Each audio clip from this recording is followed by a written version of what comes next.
નમસ્કાર મિત્રો, નરેશભાઈ જાદવ.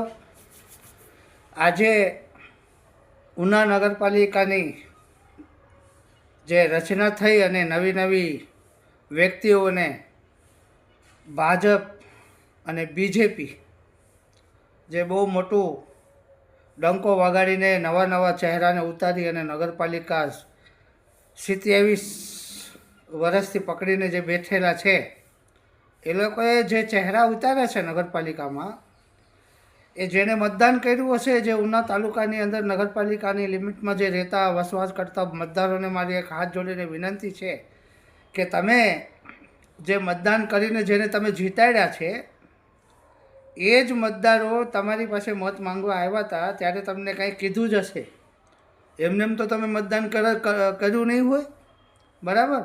પણ કહેવાનો મારો અર્થ એ છે કે 27 વર્ષથી તમે એને લઈને બેઠા છે આ ભાજપને, અને નવા નવા ચહેરા ઉતારતા રહે, નવા નવા કલાકારો લઈ આવે. કેમ કલાકારોને ભાઈ કલાકારીમાં હવે કામ ધંધો નથી લાગતો, એટલે હવે કેસી રાઠોડ અને એના જે કંઈ પણ ટીમના માણસો મોટી મોટી ફાંકા ફોજદારી કરે છે.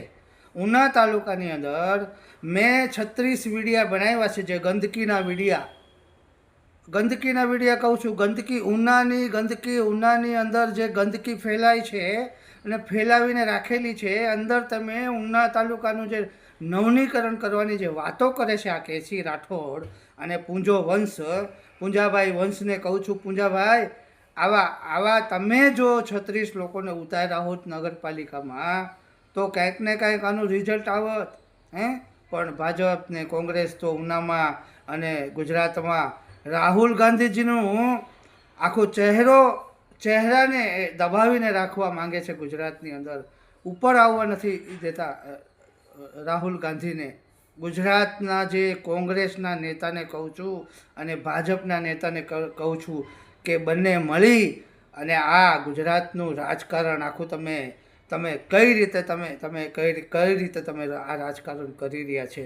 ઉનાની અંદર 36 વિડીયા બનાવે છે મેં, ખાલી ગંદકીના વિડીયા, બાથરૂમના વિડીયા, એરિયાની અંદર ગલી રોડ રસ્તાના, અને જે રીતે જે અંદરની કોળી સમાજનો વિસ્તાર હોય કે પછી મુસ્લિમ સમાજનો વિસ્તાર હોય, દલિત સમાજનો વિસ્તાર હોય, અને બજારો હોય, ઉનાની બજારોની અંદરના મેં વિડીયા બનાવ્યા.